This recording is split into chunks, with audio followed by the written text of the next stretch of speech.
बुद्ध आणि त्यांचा धम्म या पुस्तकाचे वाचन. गौतमाचे उत्तर. समारोप.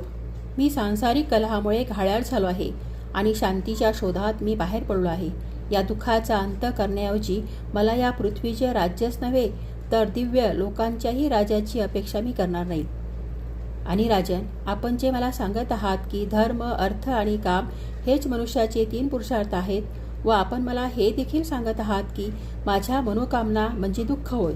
तुमचे 3ही पुरुषार्थ अनित्य आणि असंतोषकारक आहेत. आणि आपण म्हणता की वृद्धपकाळापर्यंत थांब, कारण तारुण्य हे चंचल असते. निर्णयाचा अभाव हाच अनिश्चित आहे, कारण वृद्धत्व हे अस्थिर व चंचल असू शकते आणि तारुण्य हे दृढ निश्चयी असू शकते. आणि जर का मृत्यू अतिशय हुशारीने जगातील कोणालाही कोणत्याही वयात आपल्या कह्यात घेऊ शकतो, तर शांतीशोधक बुद्धिमान वार्धक्याची का वाट पाहिल? जर का तो हे जाणत नाही की मृत्यूची कोणती वेळ आहे, जेव्हा मृत्यू एखाद्या शिकाऱ्याप्रमाणे वार्धक्यरूपी शस्त्र हातामध्ये घेऊन आणि अनेक प्रकारच्या पसरलेल्या रोगरूपी बाणांनी भवितव्याच्या वनात सैरावैरा धावणाऱ्या हैरिणाप्रमाणे माणसाची शिकार करण्याच्या तयारीने उभा आहे, अशा वेळेस कोण दीर्घायुष्याची कामना करेल? म्हणून तरुण मुलगा असो किंवा वृद्ध असो किंवा छोटा मुलगा असो, त्यांनी तत्परतेने ताबडतोब ज्यांचे करुणेने अंतःकरण भरलेले आहे अशा धार्मिक माणसाच्या मार्गावर आरूढ झाले पाहिजे. आपण असे देखील म्हणत आहात की धर्मासाठी, वंशासाठी योग्य व महान फलदायी देणारे यज्ञ करीत राहा. पण अशा यज्ञांना माझा प्रणाम, कारण इतरांना दुःख देऊन मला त्या महान फळाची अपेक्षा नाही. भावी फळाच्या अपेक्षेने एखाद्या असह्य निरपराध्याची हत्या करणे कोणत्याही करुणावान शील संपन्न पुरुषास योग्य नाही, जरी ते फळ अनंत काळासाठी असले तरी. आणि जरी हे स्वीकारले की संयम, नैतिक आचरण आणि अनासक्त राहणे एवढेच म्हणजे खऱ्या धर्माचे आचरण करणे नव्हे, तरी देखील यज्ञात सर्वोच्च प्राप्ती होते हे स्वीकारता येत नाही व म्हणून यज्ञ करता कामा नये. दुसऱ्याला दुःख देऊन मिळवलेले समाधान माणसाला या जगात असताना लाभते, ते देखील शहाण्या दयाशील अंतःकरणाला तिरस्करणीय वाटते, तर मग अदृश्य असलेल्या दुसऱ्या जगातल्या माणसाला सुख मिळते हे म्हणणे त्याला किती तिरस्करणीय वाटेल.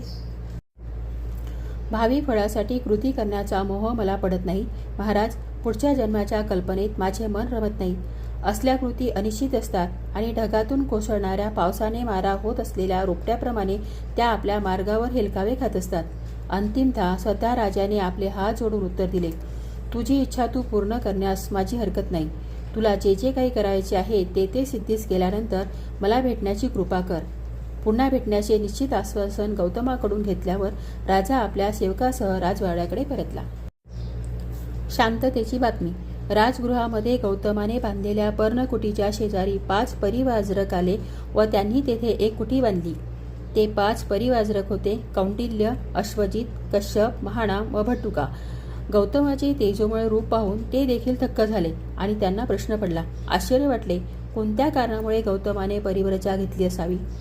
राजा बिंबिसाराने जसे विचारले तसेच त्यांनी गौतमाला कारण विचारले.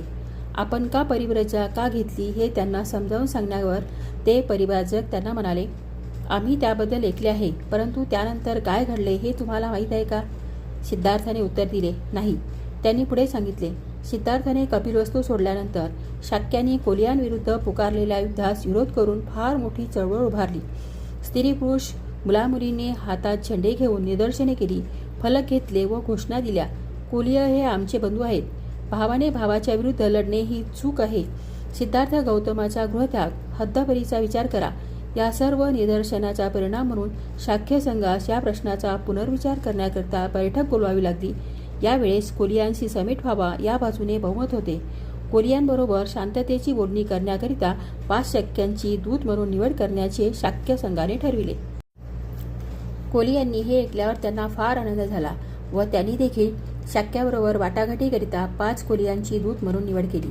दोन्ही बाजूंच्या दूतांच्या समेत कायमस्वरूपाचे लवाद परिषद नेमण्याविषयी एकमत झाले. रोहिणी नदीच्या पाण्याच्या वाटपासंबंधी प्रत्येक वाद मिटविण्याचे अधिकार लवादास देण्यात आले आणि त्याचा निर्णय दोन्ही बाजूंना बंधनकारक राहील असे ठरले. अशा प्रकारे भेडसावणाऱ्या युद्धाचा शेवट शांततेत झाला. कपिलवस्तूमध्ये काय घडले याची माहिती गौतमास दिल्यानंतर परिवाजरक म्हणाले, आता तुम्हास परिवाजरक म्हणून यापुढे राहण्याची आवश्यकता नाही. तुम्ही परत घरी जाऊन आपल्या कुटुंबियांसोबत का राहत नाही? सिद्धार्थ गौतम म्हणाले, ही चांगली बातमी ऐकून मला आनंद झाला. हे माझे यश विजय आहे, परंतु मी घरी परतणार नाही. मी परत जाता कामा नये. यापुढेही मी परिवारजरकच राहिले पाहिजे. गौतमाने 5 परिवारजरकांना त्यांच्या पुढील कार्यक्रमाविषयी विचारले. त्याने उत्तर दिले, आम्ही तपस्या करण्याचे ठरविले आहे. तुम्ही आमच्यासोबत का येत नाही? सिद्धार्थ म्हणाले, ठीक आहे, मी लवकरच येईन, परंतु प्रथम मला इतर मार्ग तपासून त्यांची परीक्षा घेतली पाहिजे. त्यानंतर ते 5 परिवारजरक निघून गेले. समस्या एक नवा दृष्टिकोन. कोहली आणि शाक्य यांच्या शांततामय समीट झाला. या 5 परिवारजरकांनी आणलेल्या बातमीने गौतमाला फारच अस्वस्थ बनवले. एकांतात स्वतःच्या सद्यस्थितीविषयी सिद्धार्थ विचार करू लागले आणि आपली प्रवृत्ती पुढे चालू ठेवण्यासाठी काही कारण राहिले आहे का याबाबत ते खात्री करू लागले. त्यांनी स्वकीयांचा का त्याग केला? गौतमाने स्वतःला हा प्रश्न विचारला. युद्धाला त्यांचा विरोध होता म्हणून त्यांनी गृहत्याग केला. आता हे युद्ध संपले आहे, त्यामुळे आता माझ्याकडे काही प्रश्न शिल्लक राहिले आहेत का? युद्ध संपले म्हणून माझे प्रश्न सुटलेत का?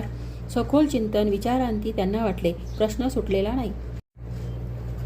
युद्ध समस्या ही मूलतः संघर्ष, परस्पर विरोध, कलह समस्या आहे.